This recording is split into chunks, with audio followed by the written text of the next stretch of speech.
بسم اللہ الرحمن الرحیم۔ السلام علیکم ناظرین،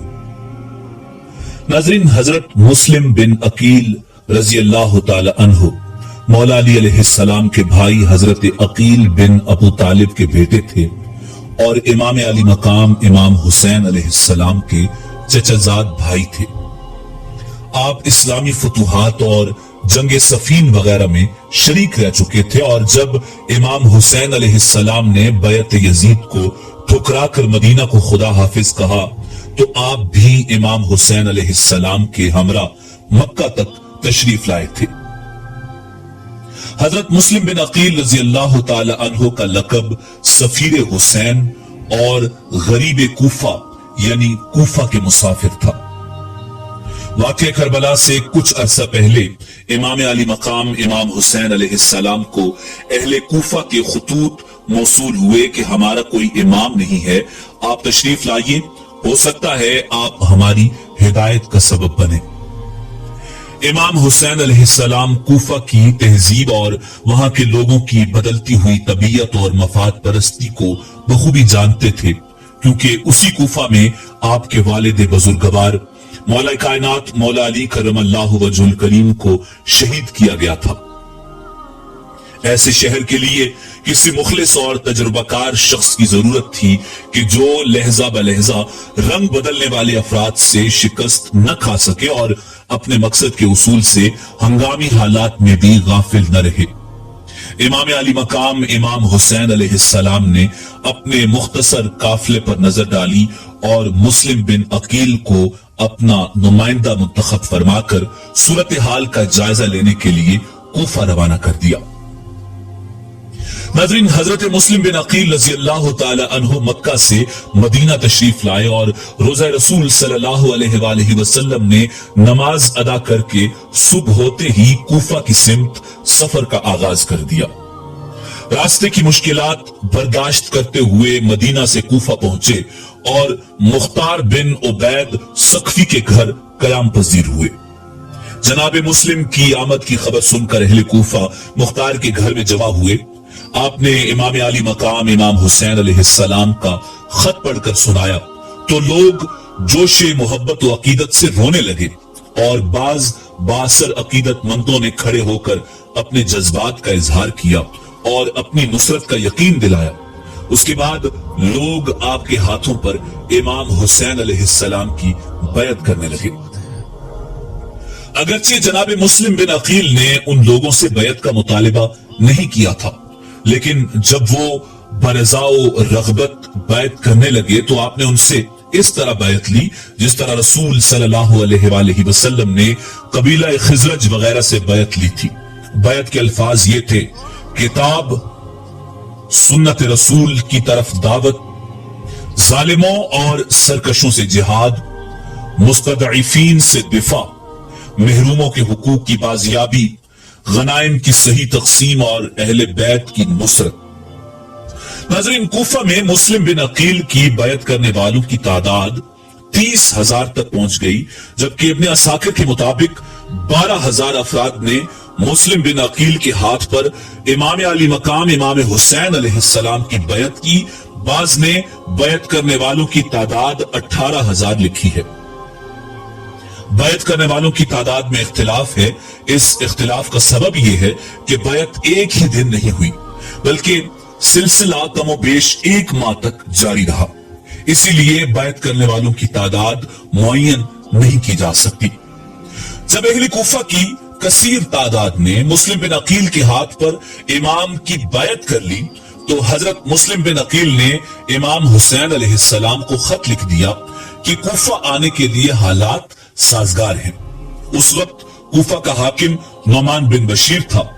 جب یہ خبر یزید تک پہنچی تو اس نے بصرہ کے حاکم عبید اللہ ابن زیاد کو بھیجا۔ وہ جلد کوفہ پہنچ کر نعمان بن بشیر کی جگہ حکمران مقرر ہو اور مسلم بن عقیل کا سر کاٹ کر یزید کے پاس بھیجے۔ جب ابن زیاد ملعون کوفہ کا گورنر بن کر آیا تو اس نے اہل کوفہ سے کہا، شام سے بہت جلد لشکر آنے والا ہے جو تم کو تباہ و برباد کر دے گا، تمہاری جان اور آبرو بھی محفوظ نہ رہ سکے گی۔ चुनाचे वो अफराद जिन्होंने इब्ने जियाद का कलाम सुना था वहां से निकलकर मुहाजिरीन के अहले खाना के पास पहुंचे और उनकी माओं, बहनों और बीवियों को वरगलाया कि तुम्हारे वारिसों को शाम का लश्कर आकर तहतेक कर देगा और लश्कर आने ही वाला है। औरतों का दिल अपने वारिसों, भाइयों, भतीजों के कत्ल से लरजने लगा और बेतहाशा घरों से निकल पड़ी और अपने अपने अजीजों के दामन पकड़कर फरियादें करने लगी, जिनसे मुहाजिरीन के दिल भी कांपने लगे। कुछ तो उन्हीं औरतों के साथ चले गए और कुछ मौका देखकर फरार हो गए। जनाबे मुस्लिम बिन अकील वहां पहुंचे तो बहुत मुख्तसर अफराद को मौजूद पाया। शाम होते ही आपके पास सिर्फ 30 अफराद बचे थे। उसी कलील तादाद के साथ आपने नमाज मगरिबैन अदा की। नमाज के बाद उनमें से भी 10 अफराद बाकी रह गए। मुस्लिम बिन अकील मस्जिद से बाहर तशरीफ लाए तो देखा कि आपके साथ 10 ही अफराद रह गए हैं। उन लोगों के हमरा आप बाबे कंदा की तरफ रवाना हुए। जनाबे मुस्लिम बिन अकील रज़ी अल्लाह ताला अन्हु मोहल्ला कंदा में जिस वक्त पहुंचे तो अपने आप को तन्हा पाया। अब आपके हमरा कोई रास्ता बताने वाला भी न था और इब्ने जियाद की धमकी आमेज तकरीर से कूफा में सन्नाटा छाया हुआ था। हर एक के मकान का दरवाजा बंद नजर आता था। मुस्लिम बिन अकील की निगाह एक औरत पर पड़ी जो अपने दरवाजे पर खड़ी अपने बेटे का इंतजार कर रही थी। चूंकि मुस्लिम बिन अकील पर प्यास का शदीद गलबा था, इब्ने जियाद ने कूफा पहुंचकर हुकूमत संभाली तो लोगों को अपने साथ मिलाने के लिए जबर और लालच के हरबे इस्तेमाल किए और अमीर मुख्तार सकफी को धोखे से गिरफ्तार करके जिंदान में डाल दिया। हजरत मुस्लिम बिन अकील अमीर मुख्तार सकफी के घर से साहबी रसूल हजरत हानी बिन उरवा के घर मुंतकिल हो गए। इब्ने जियाद ने फौज को उन्हें पकड़ने के लिए भेजा तो हजरत हानी बिन उरवा, जिनकी उम्र उस वक्त 90 साल थी, उन्होंने अपने मेहमान को हवाले करने से इनकार कर दिया। हजरत हानी बिन उरवा को कैद कर लिया गया। इस पर उन्होंने इनकार नहीं किया। उन्हें बांधकर 500 कोड़ों की सजा दी गई, जिसके दौरान जब वो बेहोश हो गए तो उनका सर तन से काट कर लटका दिया गया। नाज़रीन, हजरत हानी बिन उरवा की गिरफ्तारी और आपके कत्ल होने के बाद हजरत मुस्लिम बिन अकील बाहर आए और जंग शुरू की, मगर आहिस्ता आहिस्ता सब कूफियों ने साथ छोड़ दिया, हत्ता कि सिर्फ 3 अफराद उनके साथ रह गए। मगरिब की नमाज तक वो भी बाकी न रहे। उन्हें हजरत मोहम्मद इब्ने कसीर ने अपने घर में पनाह दी। मोहम्मद इब्ने कसीर के हिमायतियों के साथ इब्ने जियाद की फौज ने जंग की और उन्हें भी शहीद कर दिया। ये देखकर हजरत मुस्लिम बिन अकील कूफा से बाहर जाने की कोशिशें करने लगे, मगर शहर के सब दरवाजे बंद थे। आपने एक बूढ़ी औरत से पानी मांगा। जब उन्होंने बताया कि उनका ताल्लुक खानदान रिसालत से है तो उस औरत ने उन्हें अपने घर में पनाह दी, मगर उस औरत के बेटे ने इनाम के लालच में मुखबरी कर दी। इब्ने जियाद ने 3000 फौज भेजी तो हजरत मुस्लिम बिन अकील घर से बाहर आकर लड़ने लगे और बनु हाशिम की तलवारबाजी के खूब जौहर दिखाए। जब सैकड़ों लोग हलाक हो गए तो इब्ने जियाद के सालार इब्ने अशस ने इब्ने जियाद से मजीद फौज मांगी। ये सुनकर इब्ने जियाद ने कहा, क्या एक शख्स के लिए 3000 की फौज भी नाकाफी है? तो इब्ने अशस ने जवाब दिया, ये कोई बकाल या जुलाहा नहीं, बनु हाशिम का चश्मो चराग है। बाद में एक घड़े में मुस्लिम बिन अकील को धोखे से गिराकर गिरफ्तार कर लिया गया। नाज़रीन, जब हजरत मुस्लिम बिन अकील रज़ी अल्लाह ताला अन्हु को इब्ने जियाद मलून के सामने पेश किया गया तो उसने उन्हें सजा दी कि कूफा के दारुल इमारत की छत से इनको गिरा दिया जाए।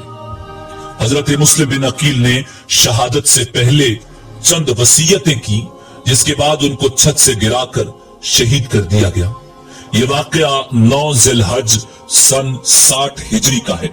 शहीद होने के बाद जनाब मुस्लिम बिन अकील का सर काट दिया गया और उसे यजीद को दमिश्क भिजवा दिया गया और जिस्म को कूफा के कस्साबों के बाजार में दार पर लटका दिया गया ताकि कूफा के लोग अब बनु हाशिम की हिमायत न करें।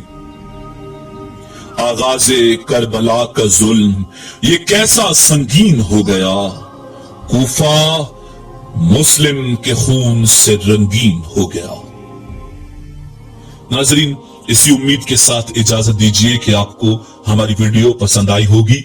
मिलते हैं बहुत जल्द एक नई तारीखी, तहकीकी और मालूमाती वीडियो के साथ। अल्लाह रब्बुल इज्जत आपका हामी और नासिर हो।